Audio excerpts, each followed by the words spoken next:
Let me just do that right.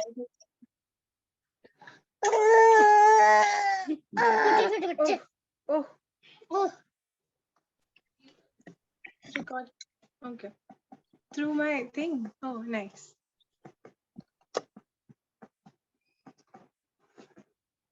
Got it.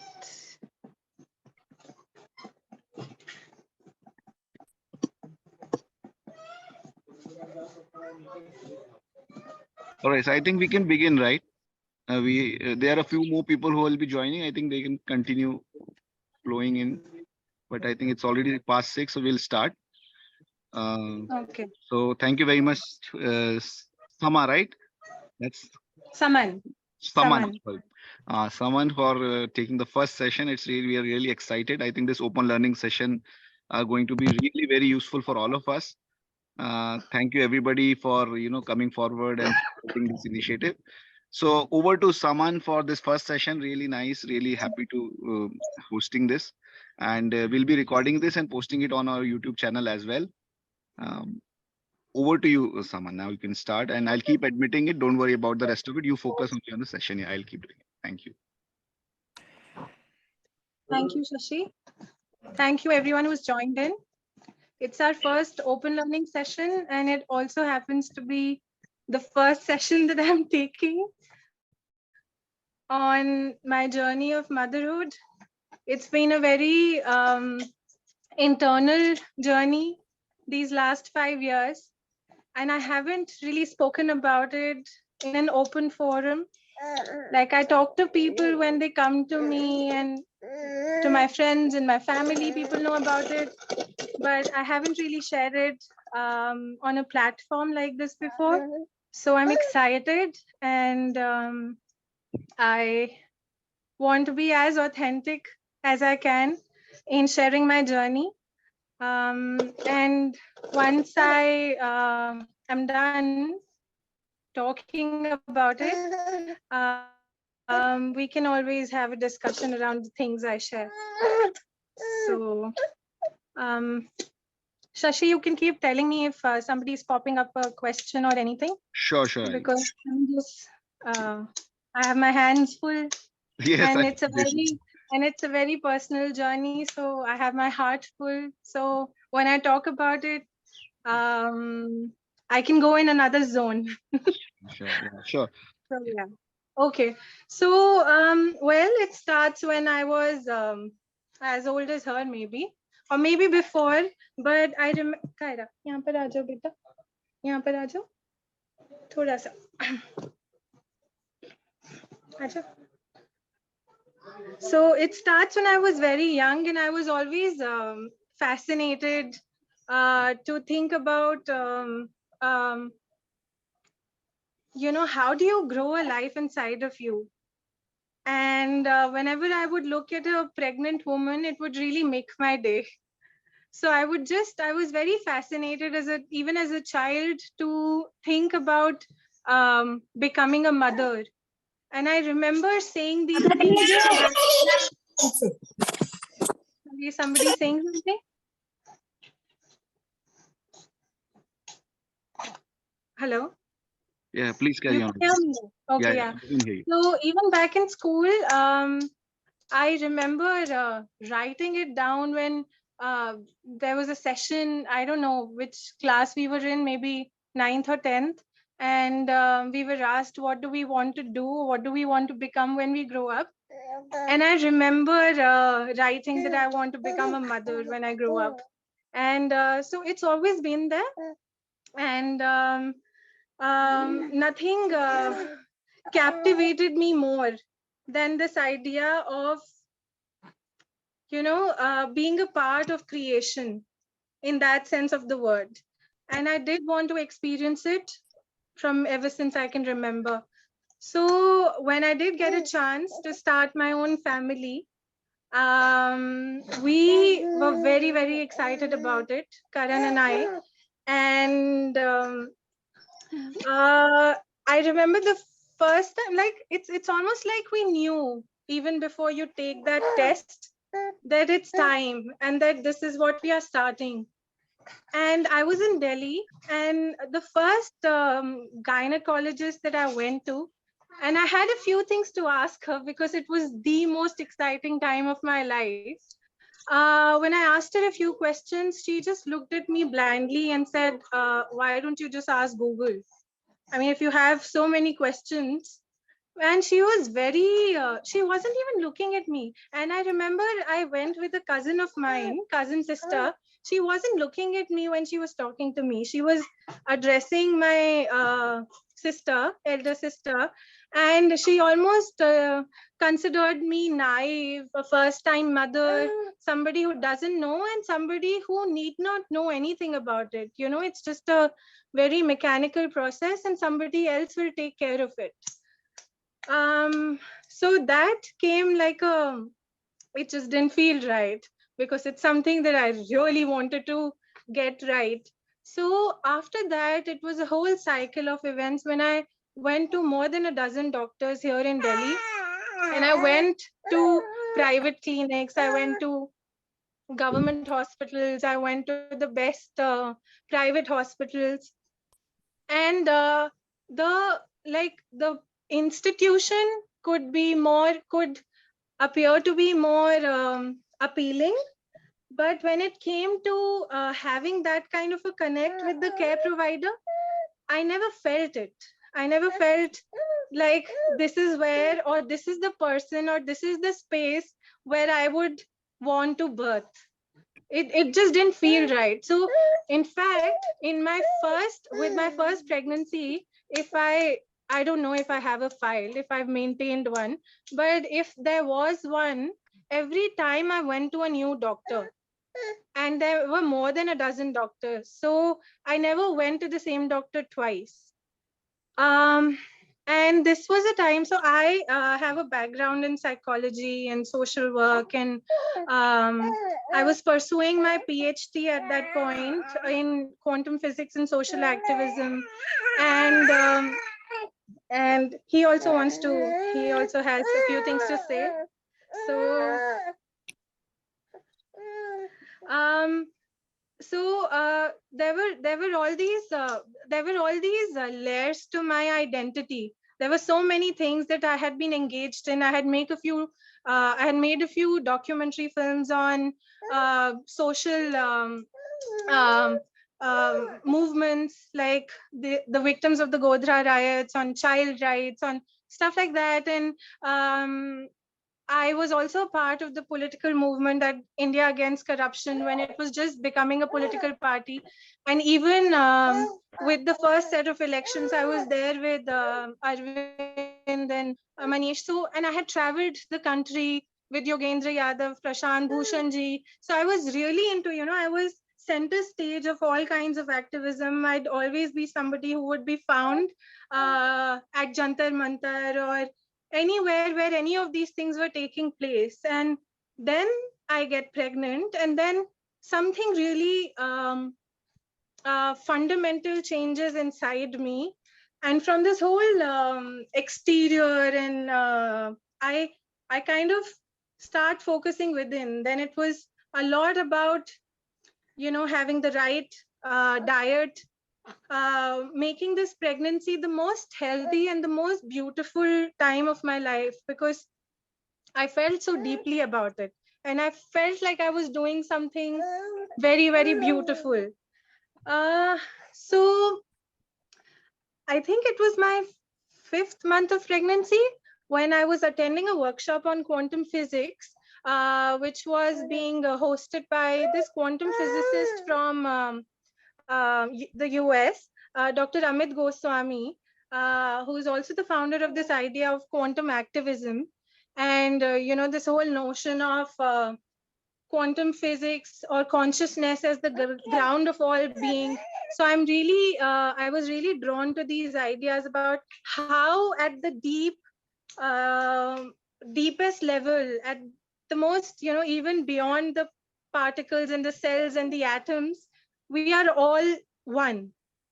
And that even blew my mind even more.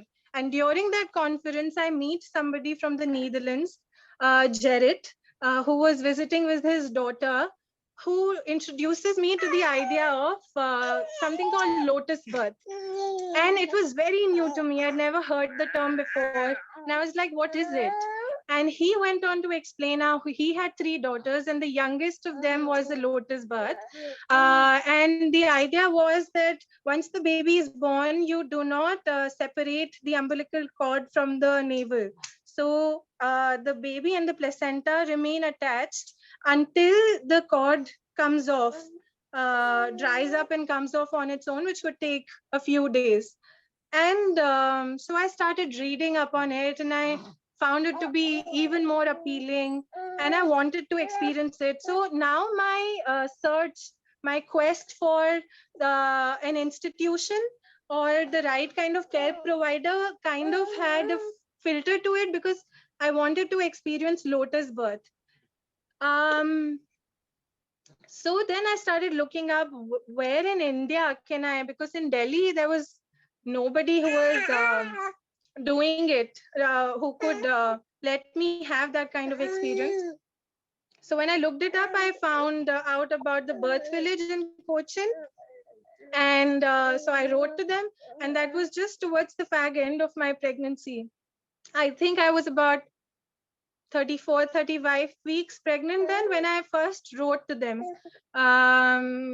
So I had a couple of months to go, but I wrote to them, and they said that they'll be happy to have me if it was a healthy pregnancy. And then they wanted me to get a few tests and ultrasounds done, which again, I wasn't very sure about, but because it was needed, so I went for an ultrasound and I sent them the reports, and they said I could come right away. The other thing was that as a child, I remember I used to go to National Stadium with my brother to learn how to swim. And my instructor just pushed me into the deep water when I wasn't feeling ready for it. I guess it works with a lot of children, but I wasn't ready. And my instinctual, survival instinct did not wake up with that. In fact, I got so scared of water that all through my childhood, and even until I think till I got pregnant, I used to get dreams about drowning. But then again, something very interesting happened when I was pregnant with my first child. I was in Pune, and I was drawn towards the water. I felt like going into the pool for the first time since I was a child. And so I learned how to swim in like 2 days. And that's when I'm 6 months pregnant or something.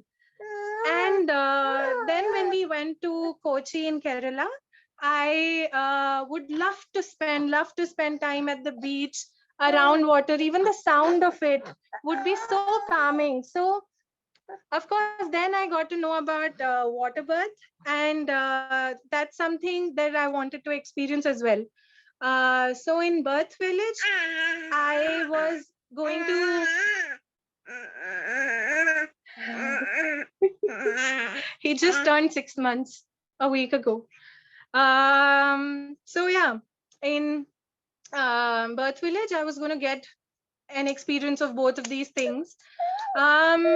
So I had a very simple wedding at home, and but when it came to birthing, it was just like, how you plan your wedding. It was the exact opposite. Like I planned the way I wanted to birth. And how you have a destination wedding, I had a destination birth. So I took my entire family, my cousin, my parents, they all went with me to Kerala, and we were there for almost 2 months. And there it was a beautiful time when I was attending these Lamas classes. I danced a lot. I would go out for these walks every day. Birth Village had this whole setup. It was very welcoming. When you enter the space, they had all these kids who were born in the Birth Village. Their photos were up on the wall. And when they looked at me, I felt, and when they spoke to me, I felt it's not just me who is very happy to have this baby, but these people share my happiness. And as a first-time mother, there is a lot of fear, intrinsic fear, which helps you, prepare for the birth better. But there's a lot of fear that the society puts on you, around, um, around what if the cord is around the baby's neck? What if he passes meconium? What if you're not able to bear the labor pain? What if something goes wrong? And most of the times that's what I felt, that they looked at a pregnant woman as a sickness. And and just a second. So you can hear me, right? I just switched off the video. Everybody can hear me? Yes, yes. Yeah. So it wasn't a sickness. I knew it, and I felt so happy and elated, and I was glowing. And so I knew that there was nothing wrong with me or the baby. And I didn't want people to project those emotions and feelings onto me. So thankfully, when I reached the birth village in Cochin, I came out of that circle or system or that toxicity, and I felt like I was in a space where I could celebrate this birth. And it was a very beautiful time. But in our childbirth classes, Lama's classes, you're told how you should take every contraction one at a time. And you should not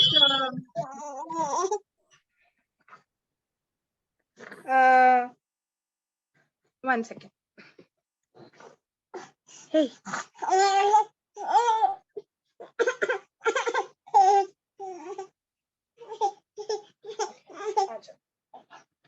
So one at a time, like it's a sensation which is going to come and go. And in between two contractions or two surges, you get like a minute or so in which you should rest, because you need this energy to finally push the baby out and take you through the whole labor. So Karan, I want you to come and take the baby if you're watching it, because he's sleepy.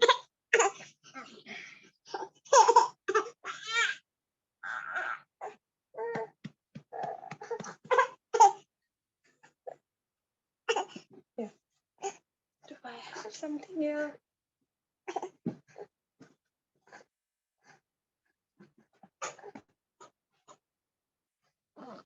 Thank you. Yeah. So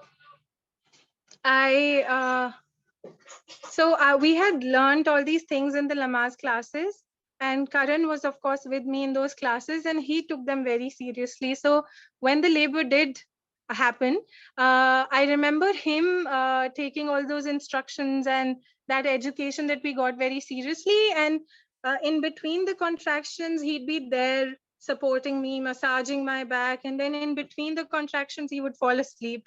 But I was so excited because it was the day or the night when I was going to meet my baby. I didn't sleep at all.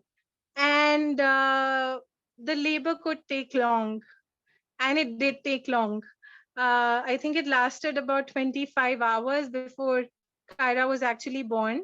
And it was a good time. I went to the um, uh, I went to the birth village, to the center, and they said they asked me very nicely if they could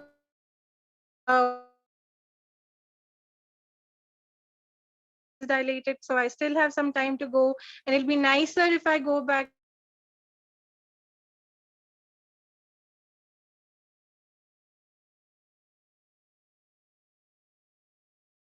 You only reach the hospital or the center time when you're in active labor. So I went back, and then in a couple of hours, I felt like I needed to go back again, and I did. And then there were a whole lot of exercises that they suggested I could do. I was walking up the stairs. Then there was a point when I said I wanted to get into the pool, and my midwife said that maybe I could wait a couple of more hours. but I was really insisting on it. And then she said, okay, you can be in the pool, but you can't go in and out of the pool a lot of the time. So once you go in, we'll see if the baby comes. And if not, in a couple of hours, you'll have to come out and we'll try something else.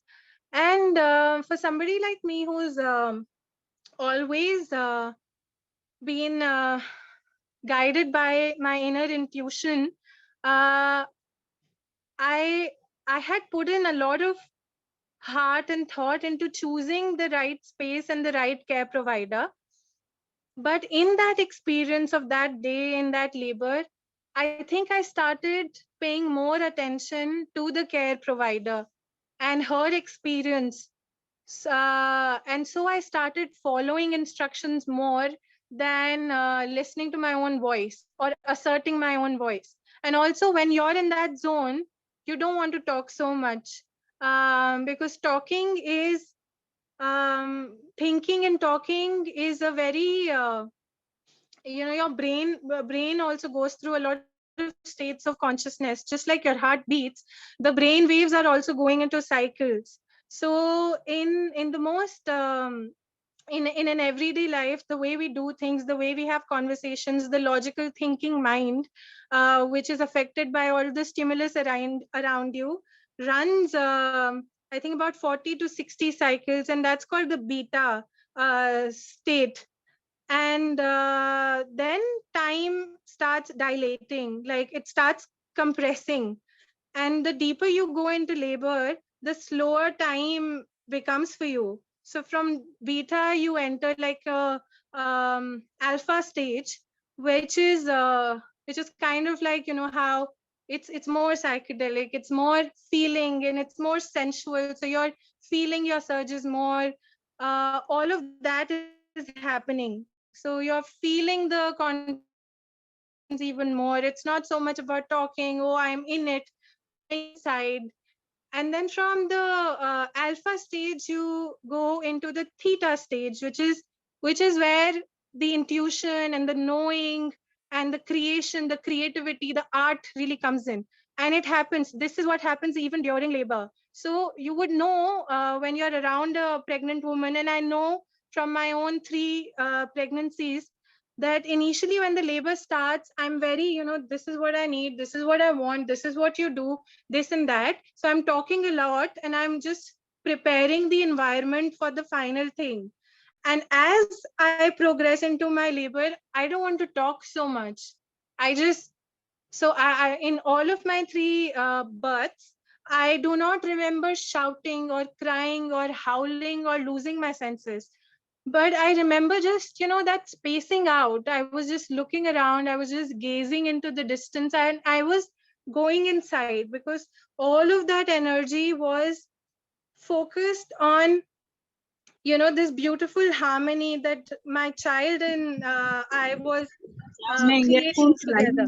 हूँ तुम्हारे इसमें है क्या ये Sorry.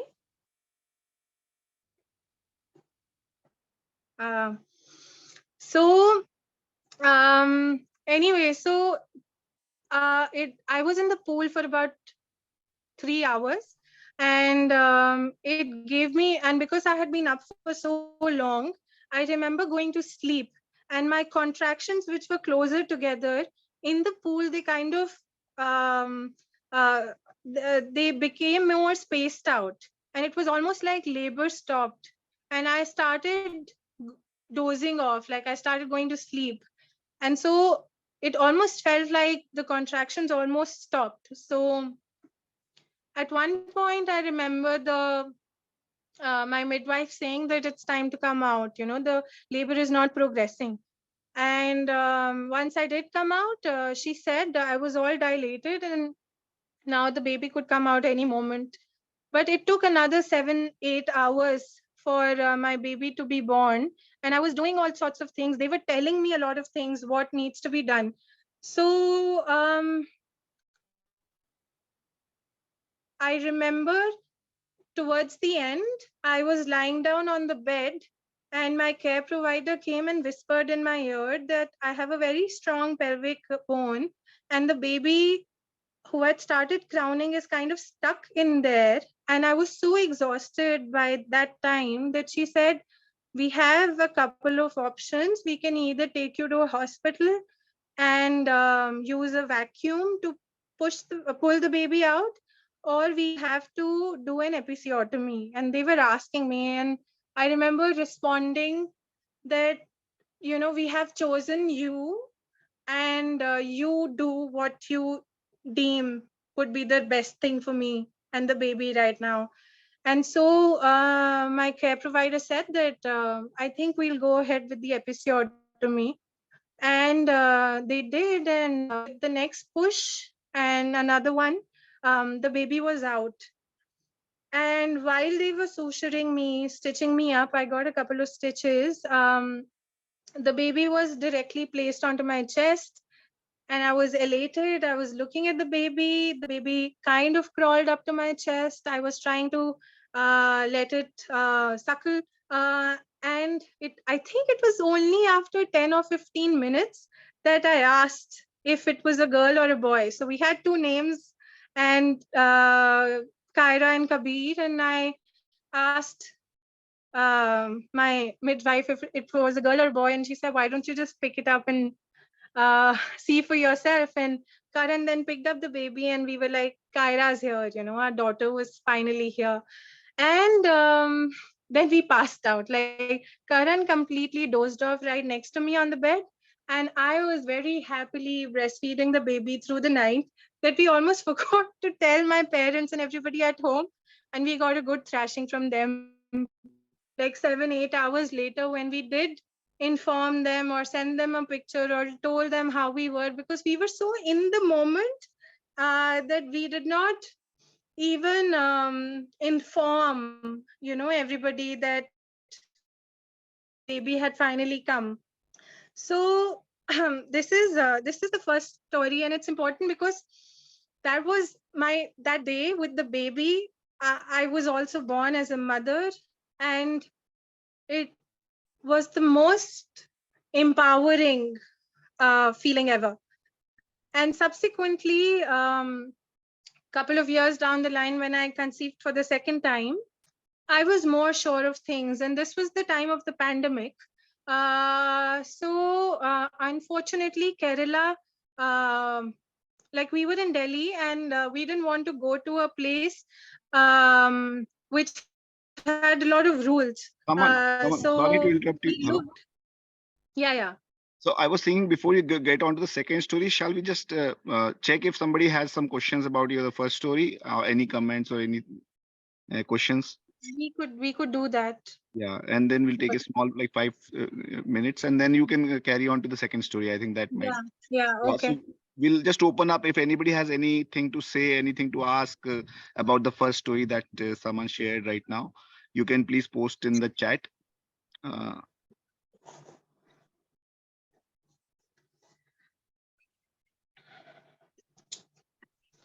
I ask a question, please? Yes, please go ahead. Yeah, who is it? Yeah, I am Sindhuja. Okay, Sindhuja. so she told then she needs an episiotomy, saying that pelvic bones are very strong, right? So with a vaginal exam, did they tell you that, or did you change positions or something by your intuition, or you were exhausted by the time? I just wanted to know about how you felt at that moment.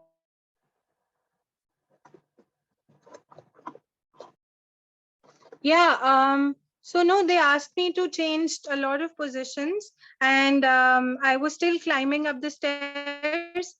They made me try out I was squatting, I was on the bed, I was on this kind of a stretcher kind of a place. On either side, they were making me lift my legs up. They also tried to give me a massage. I went in for a hot shower. There was a lot that they tried in between, in those 7-8 hours before coming to the point. And my midwife even came and apologized to me later, and saying that it was only the second or the third time that she had performed an episiotomy on someone in a decade.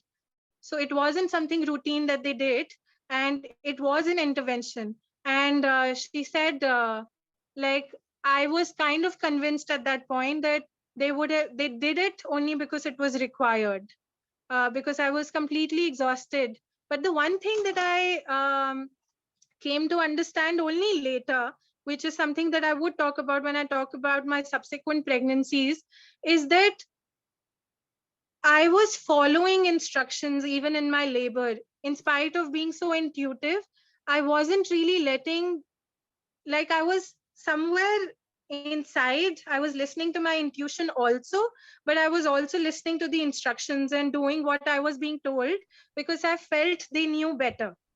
So that is something that changed within me in my subsequent pregnancies. I knew that I have to just follow what my heart is saying. The physiology will take care of itself. It's not like they were forcing their opinion on me, but maybe because I went so quiet and I wasn't talking at all, perhaps they thought I needed to be guided and I was following what they were suggesting. So they continued to suggest certain maneuvers to me. I think I was pushing a lot more than was required. I wasn't pushing when it was time, which really exhausted me. So by the end of the labor, I was completely, or maybe I needed to go back to the water again. But somehow they had mentioned initially that I could only go in the pool once. It may have something to do with keeping the water clean or having the water at a certain temperature, and it takes a lot of water to fill into the pool, and then, to maintain that temperature. It could be a lot of reasons, but later on I felt that it it could have been different in terms of, I should have had more freedom of being the way I wanted to be. um but that's how it was. That's not how I would like to remember it. I still feel I had a perfect birth, and there was a lot that I learned in the process. But there are things that would have been different if only I had trusted my own intuition and I had asserted myself in the process. I don't know if I answered your question.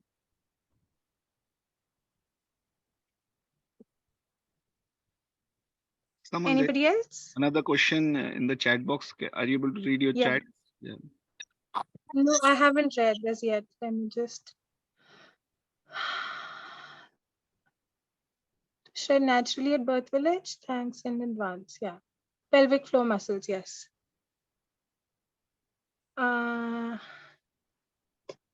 We need a lot of such references and shares. Yes.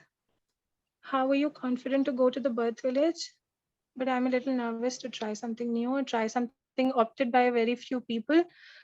There's a constant question of what would happen in the case of emergencies and going to a not a very familiar place.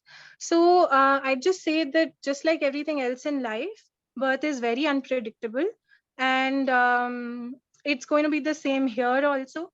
They are going to make you sign papers in any hospital, any clinic that you go to, that if anything goes wrong, it is not the responsibility of the doctor. And even at the birth village, so firstly, they are really sorting people. They are only taking in people who are not in the high risk zone of pregnancy. So if you've had a healthy pregnancy, then if everything looks good, then they are going to take you in. Also, there are always these doctors and hospitals close by to the center, which are backup doctors. So they ask you to choose. They give you a whole choice, or you could come up with your own. And in case there's an emergency, there will be a transfer. So but more than that, I think this whole thing that as a first time mother, going all the way down south, traveling thousands of miles, renting out a place, it's not easy. And I really had to kind of fight it out, not with my parents. My parents have been very supportive of all the decisions that I've taken for myself in my life, but it's not the same for everyone. So, but for me, that really helped, that I had a partner who was completely in sync with this idea. And my parents were very supportive. So they said, as long as you're happy, if this is what you want to do, you go ahead.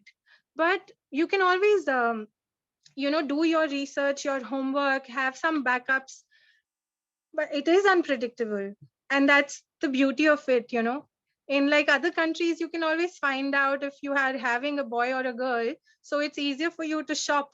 But I think it's the most with all due respect to all kinds of people who make all kinds of choices, I think it's very exciting to not know if you're going to have a boy or a girl, and the whole uncertainty, which actually is true for everything in life.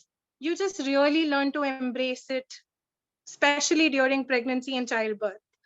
You know that it can go in any direction, and that's the beauty. You just let the divine guide you through it. And that is something that was my lesson in the next birth, really. So I'll talk about it if we get a go ahead sign. I Shashi? have one more Yeah, question. Yes, yeah, please maybe. ask. Yeah. Do you feel that during your preparation class, they make you to listen?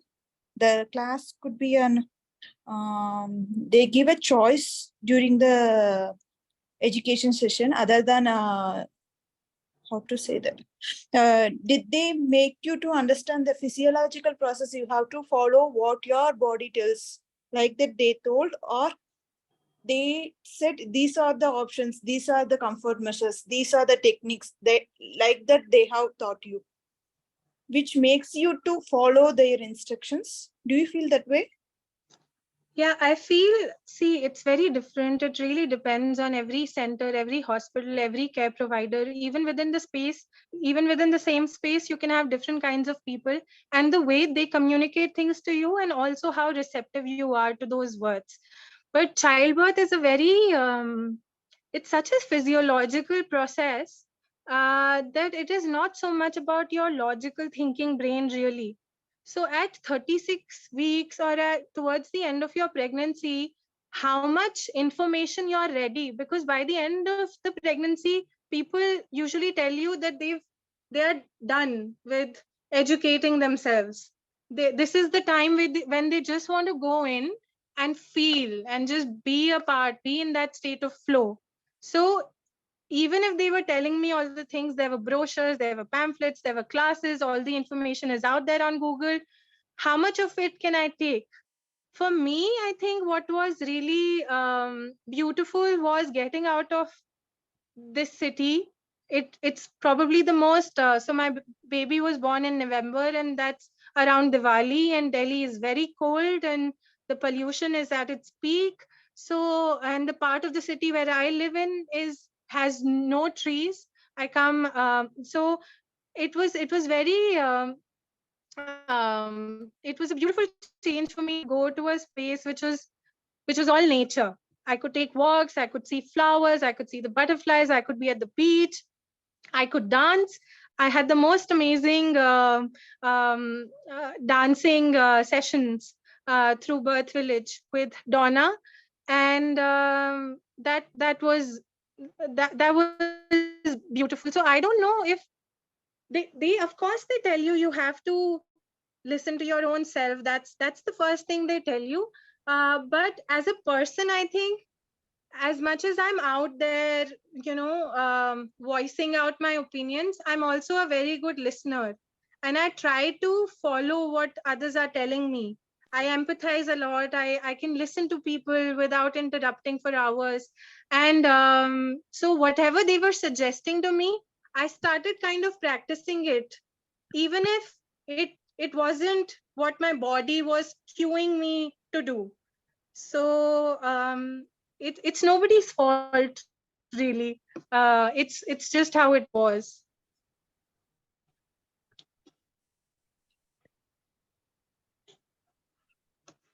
It's 6:42 and I've still just spoken about one birth.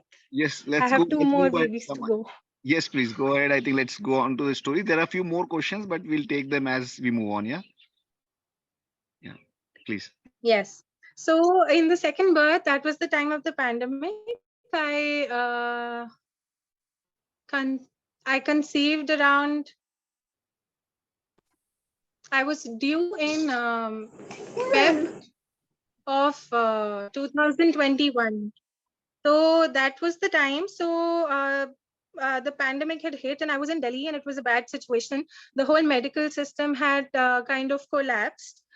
Also, I have to mention here that my partner comes from a background of biotechnology, and he introduced me to the ideas of alternative healing and the body's capacity to kind of heal on its own. So ever since I met him in 2016, I haven't taken any medicine for anything at all. Which is how I also got intrigued and interested into this whole natural birthing ideas in a way, because he was very supportive that, we have to just be guided by what our body tells us to do. So when the pandemic happened, it was a mess for the whole world. My parents were not here, they were in Australia. My brother was having his first child at the time, and they had gone there for a couple of months, but the pandemic happened, so they only came back 2 years later. So this entire pregnancy and the birth of my baby, they only met my second child when he was almost a year old. So we actually chose the part of the country where we thought the pandemic rules would not be so strict. I didn't want to wear a mask. I didn't see a point in it. I wanted to be out. I wanted to be closer to nature. Uh, and everything was being shut down. So we decided to move to Goa indefinitely. And once we made that choice, we also looked up who can help us have this baby there. So when I looked up and I found out about the Asagam Birthing Center in Corina Stalhofen, who's been practicing midwifery as an independent midwife in Goa for the last 25 years. Um, I called her up, and when I went there, I went to meet her, and then uh, it was very beautiful. Then on, she was there with me. She was grooming us. We had already gone through one successful pregnancy and childbirth. I haven't spoken about lotus birth. Maybe I can do that at the end of all three. So she had a water birth facility, and but this time what was different is that I decided not to go to any doctor at all. So when she met me, I think I was already in my last trimester, and by then I had absolutely no blood tests, no nothing at all. And she happened to be the first care provider who actually touched my belly to feel the baby. So she wanted me to have a backup doctor. I wasn't very enthused about going to any doctor at all, but she said it was a protocol, it was needed. And she personally had never had a lotus birth. And she said it is something that people do, and she has facilitated the birth of, more than 1,000 children. But she had never personally witnessed or facilitated a lotus birth. So, but she told us as long as we knew what we wanted, she will be happy to help us, guide us, assist us through it. So that happened, and I had a very beautiful, healthy pregnancy. I had my toddler. Kyra had turned 2 years. She was about 2 years, 3 months, and she every time I would get a contraction, she would come and kind of massage my belly, put some oil in it. So she was really a part of the process. Then towards the end, my aunt flew down from Delhi to be with me for a couple of weeks when I was about to have the baby. And I was in the pool. This time there was no restriction on me in terms of, I could go in the pool once or twice, or I just labored in the pool the entire time. I remember when my contractions really started, no, a little before that. So the baby was breech, or so my midwife thought. Towards the end, and she wanted me to go get an ultrasound. I wasn't very happy about it. I just went to the doctor with her, and the doctor kind of tricked me into having an ultrasound. And I cried. That was the only time I cried because I didn't want that experience. but he in the ultrasound they thought that the baby's head was down, but the baby was turning around a lot. So at that point, I had a friend who connected me to Nutan Pandit. She's the author of Pregnancy, the Complete Childbirth book, and she's known as the grandmother of natural birthing in India. So we had an online session, and she made me do two very important things. She taught us some acupressure points on my foot, and while on the Zoom with us, she made my partner press certain points on my feet, on the toes, and I actually felt the baby shift and turn around in that moment. And she also made me go through something called EFT, that's the emotional freedom technique. It's like you spell out the things that worry you. So when I thought about it, it wasn't the idea of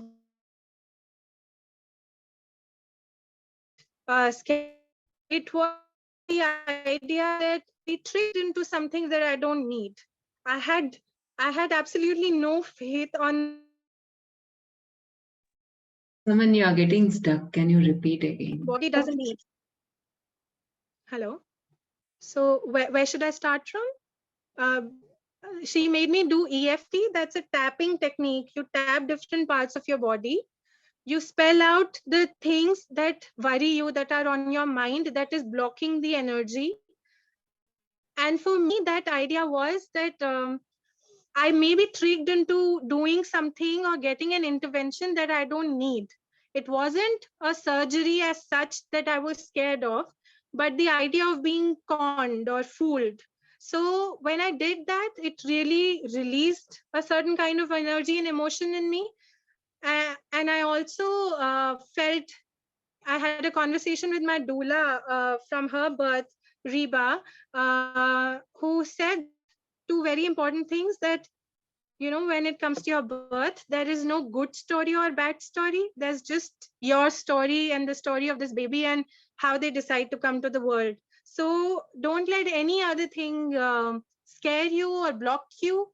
So we really have to understand in the physiology of birth,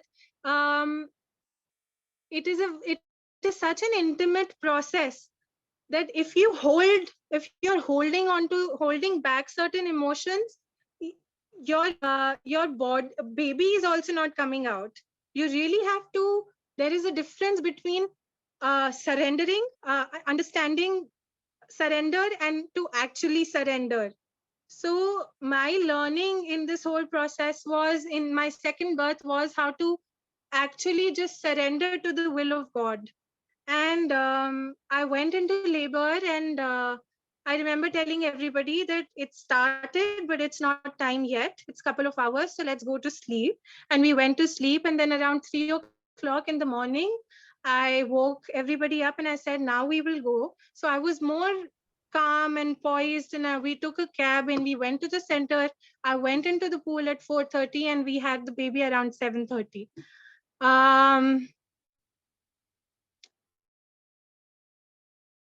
And just when I was about to have the baby with my last push, Kyra and Karan, my husband, were in. But I think I let out. Totally unable to hear. Is it only me? Yeah, Saman. Nobody can hear. Yeah. I think your Breaking network. actually. Even Yeah, your the voice network. is cracking. Yeah. Yeah, voice is cracking. Yeah. Right. Hello.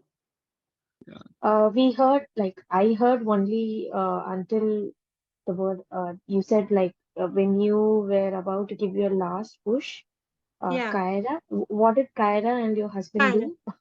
Yeah, they stepped out of the room just at that moment. And then we didn't hear anything.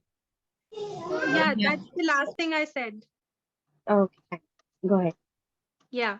So they stepped out and I held on to my doula and I pushed I was still in the pool. I went on all fours and I pushed the baby out, who came kind of floating on water. And then my husband and Kyra were called in, and my aunt was there, so she came in. And by then I was already in the pool. I birthed the placenta in the pool, and I was breastfeeding the baby. And I was very conscious, very aware of what was happening. And my boy was born, and then I went to the bed with everybody else. And I did not need any stitches. There was a minor tear. And my midwife asked me if I wanted to be sutured or I could let it heal on its own. And I decided to not touch it. And then Kyra helped my midwife and Karan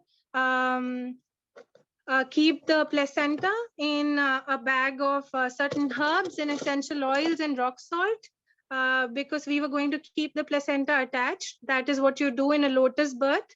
You don't cut the umbilical cord. Kyra also had a lotus birth. For her, the cord came off on the 7th day. And for this birth, my second one, the cord dropped off on the 4th day after birth.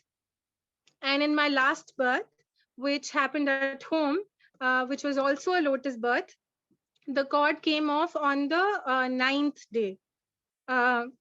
So until then, we just hold the baby and the placenta together, which you kind of keep in a mixture of rock salt and certain herbs and neem and tulsi and some essential oils, which keeps the placenta together, and the cord is attached, it dries, and it just gets dropped off on its own, and you have the perfect navel. So that's what happened around the second time. And then we were in Goa for some more time. Then my parents flew back from Australia. Then we came back to Delhi. And this was the time when I was going to have another baby. So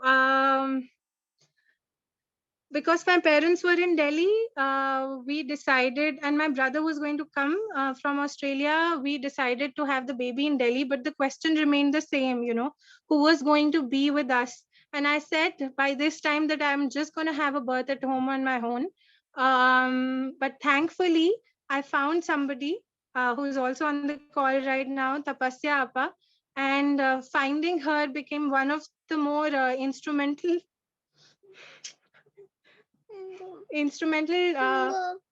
सो जा बेटा यहाँ पे ले जा यहाँ पे नहीं थोड़ी देर में. It became instrumental in us making a choice that we will come to Delhi. Tapasya Kulkarni, she's an independent midwife who birthed her own twins at home without any medical intervention in the US. And she was there to assist me with this home birth with my third baby at home. And by this time, I think in my third pregnancy or childbirth, the most important learning was this, that, there is nothing that I am doing when I'm birthing a baby. It is really a very, very physiological process.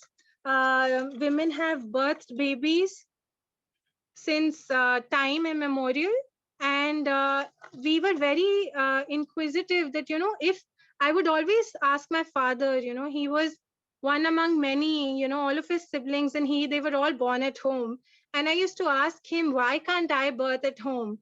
And what has changed in the last few decades that women are so scared of their own capacity to do this? My own mother had very difficult labors and birth. She had a stillbirth before I did. And when she was pregnant with me, she was in labor, and she was so scared with her previous experience of a stillbirth because they also did not tell her for about 3 days that the baby was no more.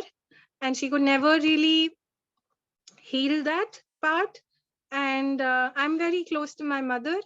And I felt like this is something that my mother and I and my daughter were doing together. So I really, really wanted them to be there for this birth. So this time around, I prepared Kyra much better. I told her that we were going to have a baby. When my labor started, I went out We went to Connaught Place for a walk. We were there for 7-8 hours. I came home. I got the pool ready. I told everybody to rest. And I told my midwife that it was on and that I will call her when I feel that the time is right. And then in the middle of the night, around 3 or 4-ish, I called her home. She came, they filled up the pool. I was in the pool. I was telling them when I wanted to go to the loo. I told them I wanted to sip something or that I want to drink something now. I want to have an orange. So, you know how they say that you lose yourself? It wasn't, you don't lose yourself or lose awareness. If left completely undisturbed, you are absolutely aware. And you're not just aware of what is around you. The level of awareness you're at is, it's almost at a cosmic level. It's like you just know you're a part of the creator itself. The creator has given you the capacity to do this. And this time around, I had that feeling and that confidence and that intuition and the support system that I needed to really birth in all my glee. And in the morning, I told Karan that it is time and I want you to wake up Kyra and bring her here.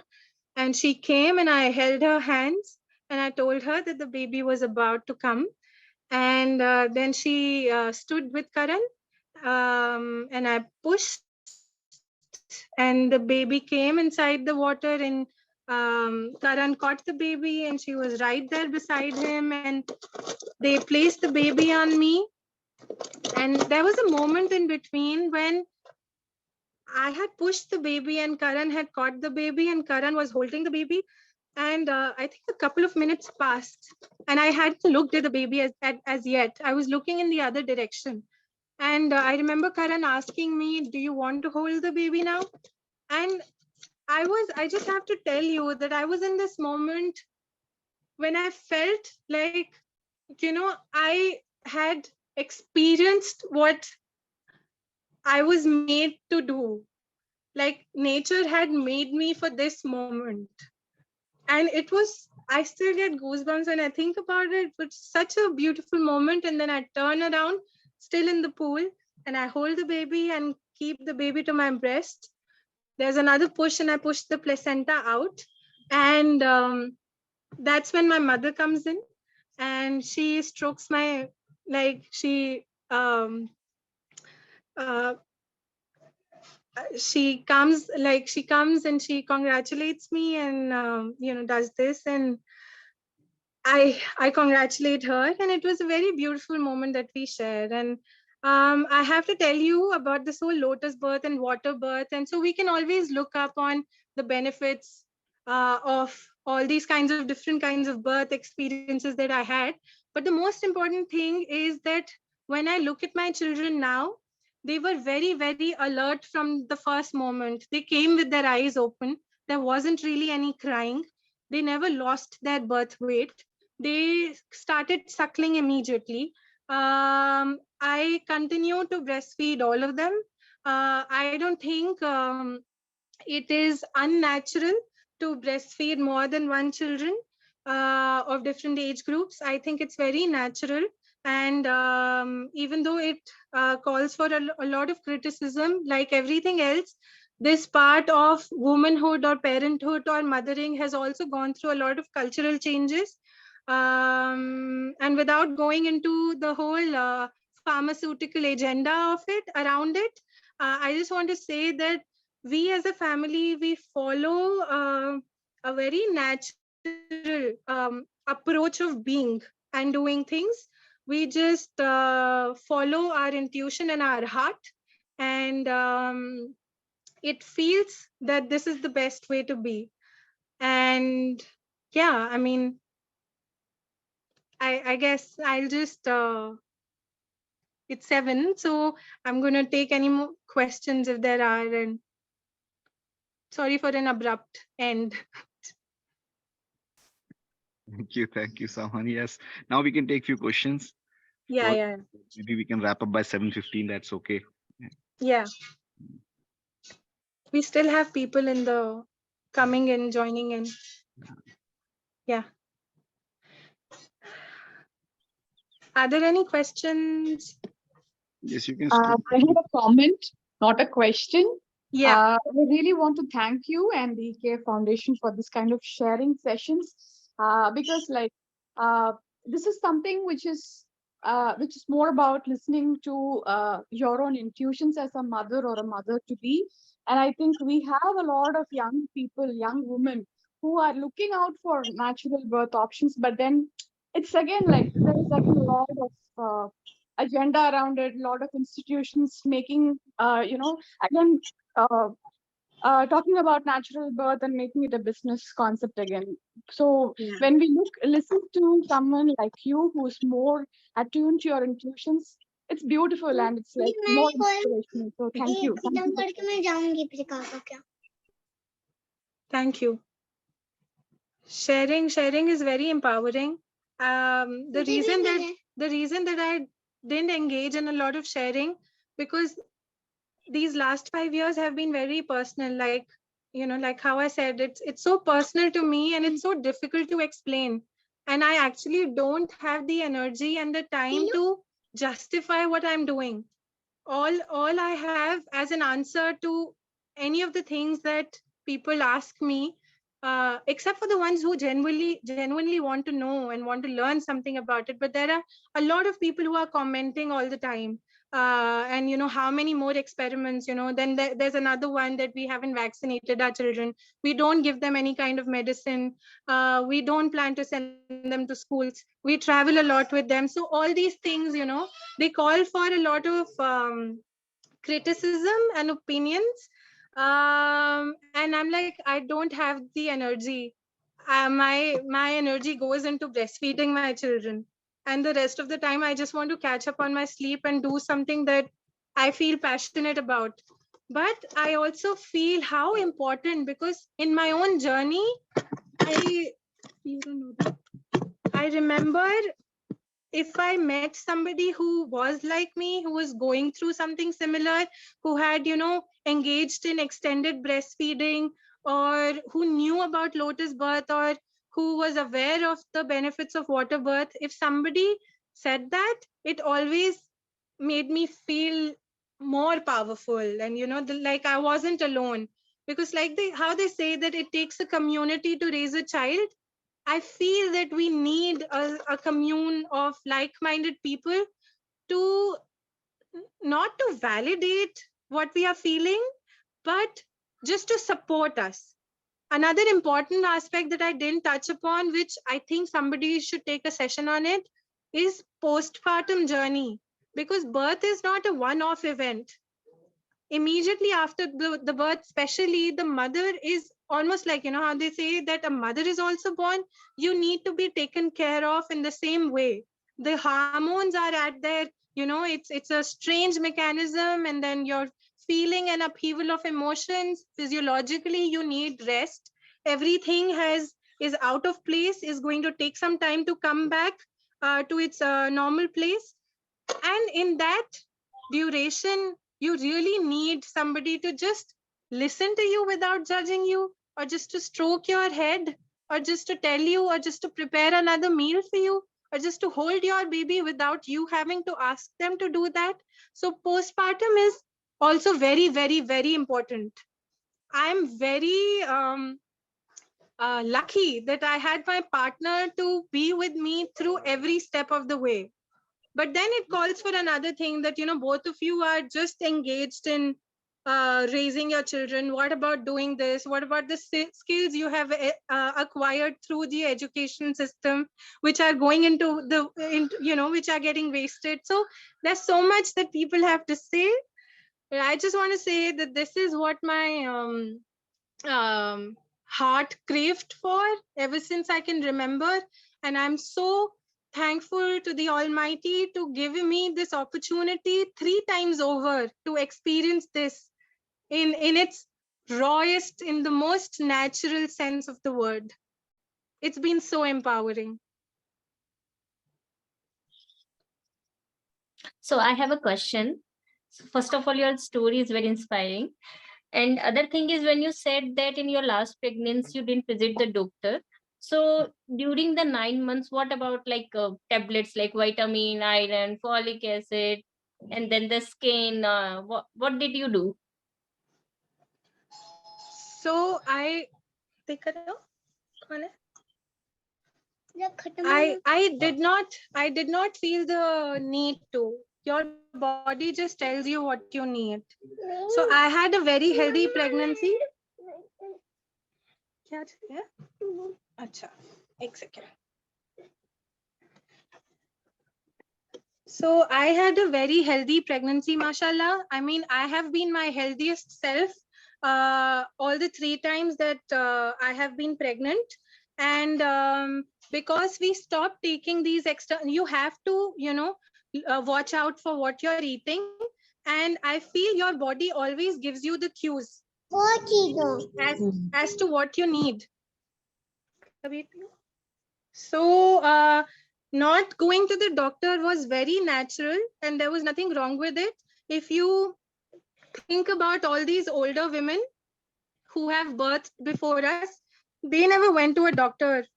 They never needed all these folic acids and extra vitamins. We need to take these capsules because we are not getting enough of the sunlight. We are not getting enough of the nature. We are not taking care of our diets. So once you start doing that, I think your body will tell you if anything is wrong with it. And I did not feel the need for it. Let's take one last question from Arshi. I think Arshi has a question. Arshi. Yeah. Hi, Saman. Hi. Hi, Arshi. Good to see you. Good to see you, like after a decade, I think. Yeah, I know. I'm good. I'm though very well aware of your story. And I just have one question that, see, I know that diet plays an important role in all these things, right? But do you think age is a factor? I mean, I'm in that journey where we are, not thinking, but we are in that journey. So kabhi thoda dar lagta hai, like I'm above 30, will there be any, and dar ki to kami nahi hai, right? There is so much of fear out there. So should I even consider that? So, well, yeah, they talk about it all the time. And I'd say age, the only reason age is important is because, the earlier you feel, you have more energy. And everything that is going wrong with your body is kind of able to cope up with it. But frankly, it doesn't have anything to do with your age as such. It is more to do with your lifestyle, with your diet. I know people, and in fact, it's a norm. People these days choose to, work on their careers first and then have a baby in their late 30s or maybe early 40s. I know somebody from Australia who had their third child at the age of 46, and she breastfed her daughter for like 7.5 years after that. So until she was 52. So, it's how, how Rumi says, what you're seeking is seeking you.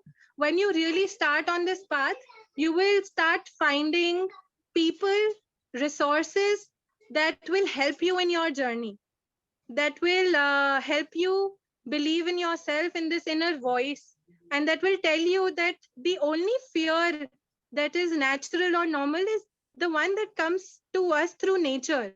If women were not built to do this, why would women be so drugged at the time of birth? When they were birthing all alone in the middle of a jungle, in the tribes, even in the olden days, they would want to hold the baby. Pain has a significance.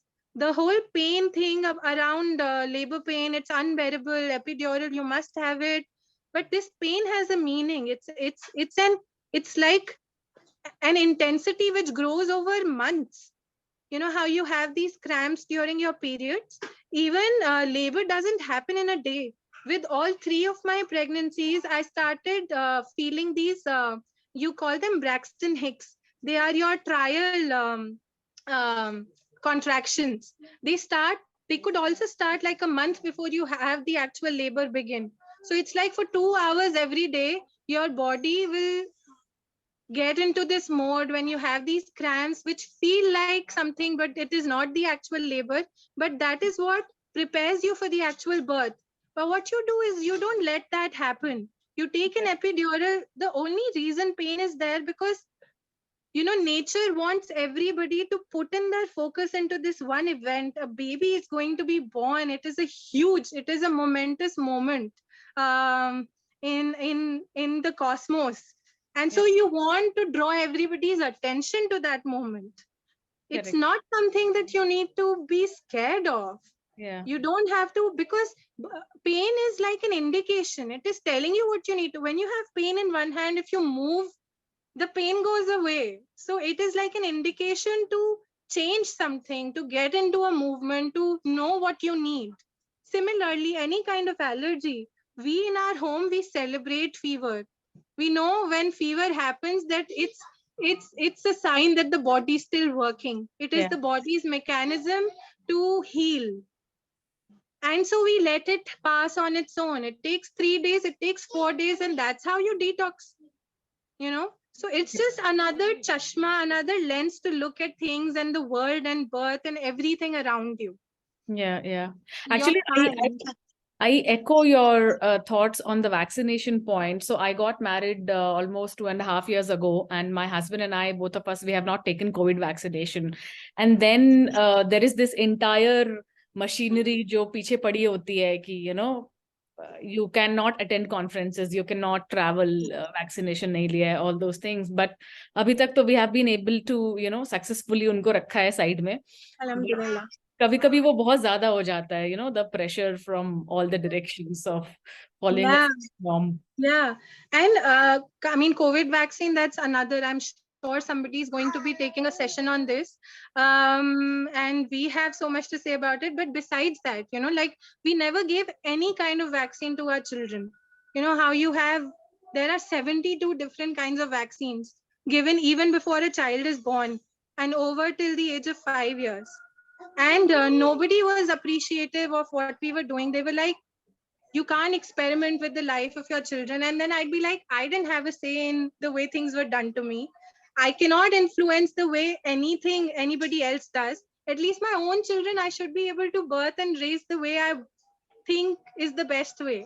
And I'm not commenting on anybody else because I feel every mother, every parent is going to make the best choice to the best of their awareness and knowledge and their resources. But I knew that so many vaccines did not exist earlier, right? And now you have everything sanitized. People are keeping, you never eat this, never do this, wash your hand 10 times. And now people will tell you how important that vernix, that the fluid that the baby when he's born is covered in, that you're not supposed to clean the baby after birth. That so-called dirt is what is going to help the baby form its first gut bacteria, the microbiome that is going to give the child an immunity for life. So it is really a shift in perspective and the way you look at things. And I'm sure once somebody is really seeking it from the bottom of their hearts, they are going to find the resources and the people who will help them and guide them in the process. Yeah, true. So is there any group or any resource hub or any place where we can get help on the preparation process? Maybe lots of groups, Arshi.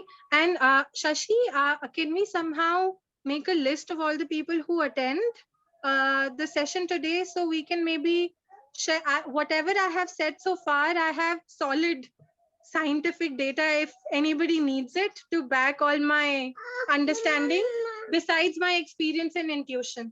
So, and there are a lot of groups. There are a lot of people working around these ideas. In fact, Existential Knowledge Foundation is one such group. And I'll be in touch. I'll share everything I know. Okay. Thank you. Thanks a lot. Good to see you. We finally talked. Yeah. Right. Bye. Thank you. I think we'll wrap it up here. And thank you everybody for your presence, and thank you Saman for this really beautiful Thank you, everyone. starting of this beautiful open learning sessions. We hope that you take more sessions in coming times. We would like to hear more of your stories. Yeah. Inshallah. Okay. Thank you Yeah. everybody. Thank you. Bye. Bye bye.